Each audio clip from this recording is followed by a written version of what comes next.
Hello दोस्तों, आपका स्वागत है आपके प्यारे से चैनल बायोलॉजी नगरी 02 एडवांस में। आज हम लोग पढ़ेंगे दोस्तों जनन स्वास्थ्य रिप्रोडक्टिव हेल्थ का क्वेश्चन है, इंपॉर्टेंट क्वेश्चन जो कि हर साल रिपीट होते हैं, चाहे नीट हो, चाहे आपका बीएससी बीएचयू हो, या बीएससी रेडियोलॉजी हो, या बीएससी नर्सिंग हो, साथ साथ यूपीएससी जो कि अब केटीयू को एग्ज़ाम हो, चाहे अब जो 2021 से बदल कर उसका नाम यूपी सेट रख दिया गया है, उत्तर प्रदेश कंबाइंड इंट्रेंस टेस्ट जो होता है, उसमें भी बार बार रिपीट होने वाले क्वेश्चन जो होते हैं जनन स्वास्थ्य के, उसके आज हम उसके बारे में अध्ययन करेंगे। ठीक दोस्तों, तो चलते हैं, स्टार्ट करते हैं।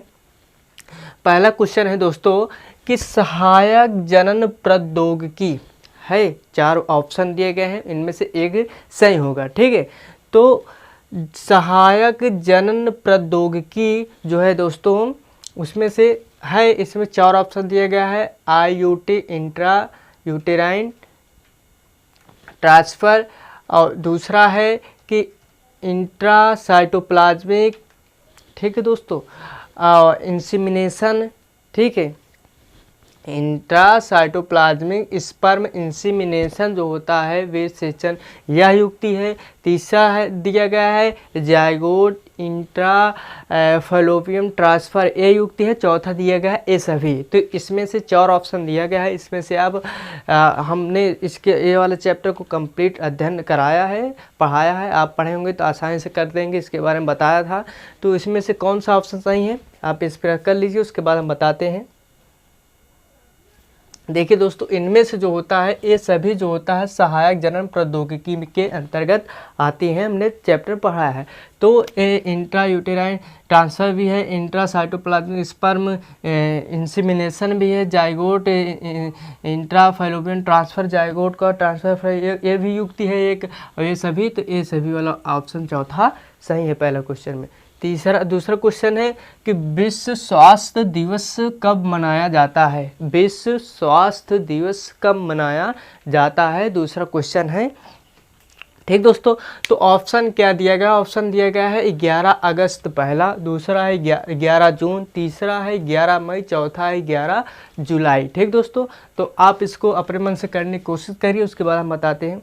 ठीक दोस्तों, क्या होता है देखिए, ये इसके शुरू के क्वेश्चन जो होंगे दोस्तों वो बोर्ड के लेवल होंगे। जैसे जैसे क्वेश्चन के नंबर बढ़ेंगे वैसे वैसे क्वेश्चन कम्पिटिटिव एग्जाम की ओर मतलब कम्पिटिटिव एग्जाम विद पॉइंट से क्वेश्चन आएंगे। जैसे शुरू में ये सरल क्वेश्चन था, इसके बाद इसके हार्ड, थोड़ा हार्ड आएगा, उसके बाद हार्ड आएगा। ऐसे ऐसे क्वेश्चन को हमने रखा है कि मतलब बोर्ड वाले एग्जाम, यूपी बोर्ड वाले एग्जाम, बिहार बोर्ड वाले बच्चे देखे तो वो शुरू में उनका भी देख लें, साथ साथ उनका जो था बोर्ड एग्जाम और साथ से कम्पिटिटिव एग्जाम दोनों जो होते हैं उन बैलेंस करके वो चल सके। ठीक दोस्तों, तो उसके बाद हम देखते हैं इसमें कौन सा सही होगा। विश्व स्वास्थ्य दिवस कब मनाया जाता है, तो यह मनाया जाता है 11 जुलाई को। तो ऑप्शन नंबर चौथा, विश्व स्वास्थ्य दिवस जो होता है दोस्तों 11 जुलाई को मनाया जाता है। ठीक दोस्तों, और तीसरा ऑप्शन, अब तीसरा क्वेश्चन है संतति, क्या संतति निग्रह मतलब बर्थ कंट्रोल, निग्रह मतलब बर्थ को कंट्रोल।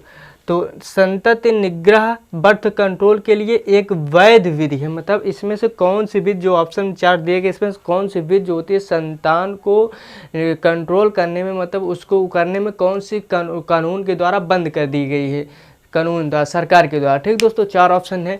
पहला ऑप्शन है आर्तव चक्र के 10वें दिन से लेकर 17वें दिन तक मैथुन से बचना, इसको सरकार ने बैन किया है, नहीं किया है तो ऑप्शन नहीं है। दूसरा प्रातः काल मैथुन करना, ये ऑप्शन बैन किया है, नहीं किया है।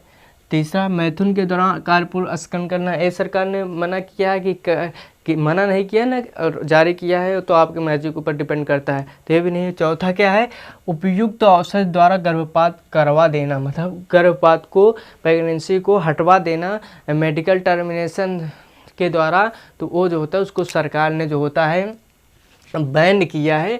ठीक दोस्तों, उसको सरकार ने क्या किया है, बैन किया है। तो ऑप्शन नंबर जो होता है दोस्तों चौथा जो होता है, तीसरा का ऑप्शन नंबर चौथा भी सही है। ठीक दोस्तों, अब हम देख लेते हैं कि क्वेश्चन नंबर चौथा क्या कहता है। तो क्वेश्चन नंबर चौथा क्या कहता है दोस्तों, क्वेश्चन नंबर चौथा जो है क्या कहता है कि एक परिवर्तनशील गर्भ में, एक परिवर्तनशील गर्भ मतलब एक विकसित हो रहे गर्भ में एमनियोसेंटेसिस मतलब एमनियोसेंटेसिस जो एक वो होता है मतलब जांच होती है, तो एमनियो उलभेदन जिसे एमनियोसेंटेसिस कहा जाता है दोस्तों, द्वारा निम्नलिखित में से किसकी पहचान नहीं की जा सकती। इन 4 ऑप्शन में से उसमें जो होता है किसकी पहचान उस जांच के द्वारा नहीं हो सकती। तो पहला ऑप्शन है गर्भलिंग निर्ग की निर्धारण नहीं हो सकती, गर्भ में होता है इसीलिए तो इसको मतलब सरकार ने बैन किया है एमनियोसेंटेसिस जांच को, तो गर्भ लिंग का होता है जांच। दूसरा डाउन सिंड्रोम जेनेटिक डिसऑर्डर है, इसलिए क्रोमोसोमल डिसऑर्डर है, इसलिए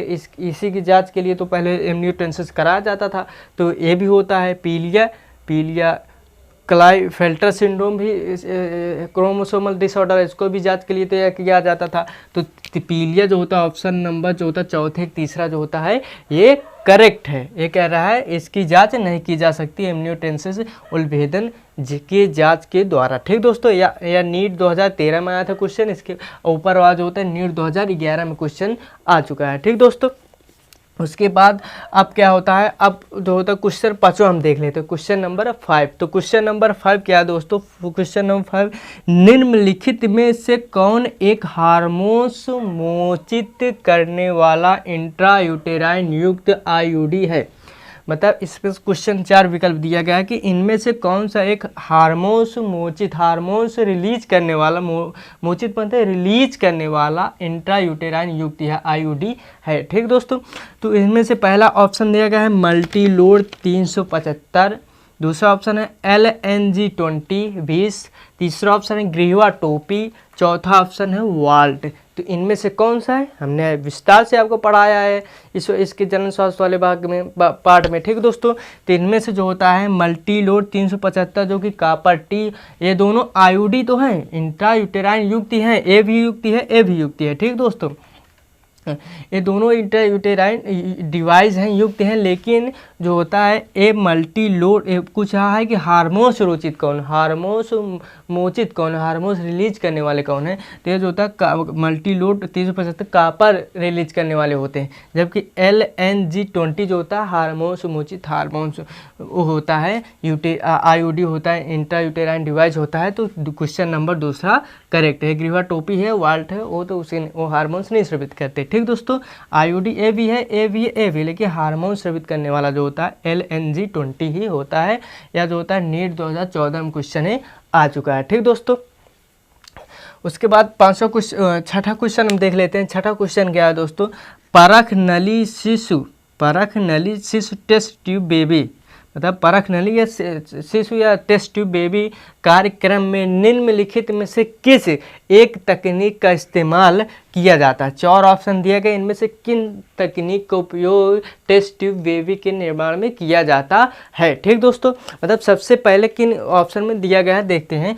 तो पहला ऑप्शन है अंतःकोशिका द्रव्य शुक्राणु इंजेक्शन इंट्रासाइटोप्लाज्मिक स्पर्म इंसेमिनेशन। तो इसमें क्या इंजेक्शन, तो ये क्या है दोस्तों, इसका इस्तेमाल किया जाता है नहीं किया जाता, क्योंकि इसका इस्तेमाल उस महिलाओं में किया जाता है जिस महिलाओं में ओव्यूलेशन नहीं होता है, तो उनमें डायरेक्ट जो होता है स्पर्म को जो होता है उनके डायरेक्ट पहुंचाया जाता है उनके अंडाशय में। ठीक, मतलब और यदि उनका मतलब फैलोपियन ट्यूब का आकार मतलब सकरा उकड़ा हो, किसी कारणवश वह बाहर नहीं निकल पाता हो, स्पर्म से न मिल पाता हो, तो स्पर्म को डायरेक्ट जो होता है अंतःकोश के के द्वारा पहुंचाया जाता है। तो ये जो होता है तो ये परख नली शिशु में सहायक नहीं होता, उसमें सहायक होता है, तो ये नहीं है पहला वाला। दूसरा अंतःगर्भाशयी वीर्य सेचन इंट्रायूटेराइन इंसेमिनेशन। तो इसमें क्या होता है, इसमें जो होता है गर्भाशय जो होता है मतलब जिन मेल में मतलब मेल में स्पर्म कम बनते हैं, तो उनके स्पर्म को जो होता है या अदर स्पर्म किसी बनते नहीं मतलब फॉर्मेशन नहीं होता किसी अदर मेल के मतलब स्पर्म को लेकर सुई के द्वारा जो होता है इंसेमिनेशन किसी उसकी वाइफ में जो होता है उसको इंसेमिनेट कर दिया जाता है, डाल दिया जाता है। तो यह प्रोसेस जो होता है जो तो अंतःगर्भाशयी वीर्य सेचन IUI कहलाता कहलाता है इंट्रा यूटेराइन इंसेमिनेशन कहलाता है। या विधि भी जो होता है दोस्तों परक नली शिशु टेस्ट ट्यूब बेबी के अंतर नहीं सहायक होता है। ठीक दोस्तों, चौथा होता है युग्मक अंतः फैलोपियन स्थानांतरण, गिफ्ट जिसे कहा जाता है। तो गिफ्ट क्या होता है दोस्तों, gamete intra fallopian transfer, gamete को जो होता है डायरेक्ट इंट्रा फैलोपियन ट्रांसफर में ट्रांसफर करना है। तो यह विधि भी जो होता है दोस्तों जो होता है इसमें जब यह होता है जब वह मादा कोई मादा जो होती है उसमें गैमीट ओव्यूलेशन नहीं होता या ओव्यूलेशन बनता ही नहीं है किसी कारणवश, तो किसी दूसरे व्यक्ति की किसी दूसरे मादा के डोनेट करती है, वो अपना गैमीट लेती है अंडाशय को क्या कहते हैं उसको फॉर्मेशन करा के उसमें डाल दिया जाता है। यह प्रस्तव जो होता है यह दूसरे उथय में होता है। ठीक दोस्तों, तो चौथा ऑप्शन है दोस्तों, चौथा ऑप्शन है कि युग्मक अंतः फैलोपियन ट्रांसफर जो होता है, जायगोट ट्रांसफर फैलोपियन जायगोट जो होता है जायगोट इंट्राफैलोपियन ट्रांसफर जो होता है जिसे जिप्ट कहा जाता है, यह जो होता है दोस्तों परक नली शिशु टेस्ट ट्यूब में सहायक होता है, क्योंकि जायगोट मेल और यहाँ पर फीमेल जो होते हैं दोस्तों फीमेल के जो होते हैं दोस्तों यहाँ से मेल स्पर्म रिलीज करता है, यहाँ पे मेल उसको इंजेक्ट सुई के द्वारा लाते हैं, जायगोट बनाते हैं और 8 सेल से कम सेल के अंदर जो होता है फैलोपियन में ट्रांसफ़र कर लेते हैं। यह क्रिया जो होती है या इन विट्रो में होती है। इन विट्रो जो होता है टेस्ट ट्यूब बेबी में सहायता करता है। इन विट्रो के अंदर जो टेस्ट ट्यूब के द्वारा बच्चे पैदा होते हैं उसे टेस्ट ट्यूब बेबी कहते हैं। तो क्या सहायक होता है दोस्तों, तो छठा नंबर युग्मक अंतः फैलोपियन स्थानांतर जो होता है जिप्ट जो होता है वह जो होता है छठा इसमें होता है। या नीट जो होता है दोस्तों या नीट 2012 में यह क्वेश्चन आया था। ऊपर वाले दोस्तों जो होता है AQ2 में जो होता है ये वाला क्वेश्चन आया था। विश्व जनसंख्या दिवस वाला कब मनाया जाता है, 2020 में AQ2 में यही क्वेश्चन आया था, जो कि AQ2 जो होता है APJ अब्दुल कलाम यूनिवर्सिटी जो होती है वो एंट्रेंस एग्जाम कराती थी पहले, जैसे कि BSc नर्सिंग आपको करना है, B फार्मा करना है, D फार्मा करना है, B.Ed करना है BSc बायोलॉजी से, तो आपको एंट्रेंस एग्जाम देना पड़ता है। अभी तक अगर आपको 2021 में पढ़ना है तो अभी फॉर्म निकला हुआ है, आप भर सकते हैं जाकर। अब बता दीजिएगा आपने मतलब किसी भी उसके वालों को बता दीजिएगा उनको कि हमें जो होता है UP CET UP Uttar Pradesh combined entrance test UP CET बता दीजिएगा, तो वह वेबसाइट खोल के तुरंत बता देगा हाँ फॉर्म भरा जा रहा है, भर दीजिए। नहीं तो आप उसको बता दीजिएगा AQ2 वाला, तब भी वह उस वेबसाइट पे जाएगा, तो उस वेबसाइट के नीचे वह वेबसाइट है उस पर भी वह जान जाएगा। ठीक दोस्तों, तो आप फॉर्म भरना चाहते हैं तो भर दीजिए, देखते रहिए। आपका प्यारा सा चैनल बायोलॉजी नगरी 02 एडवांस में इसी तरह हम क्वेश्चन कराते रहेंगे, आप पढ़ते रहिए। ठीक दोस्तों।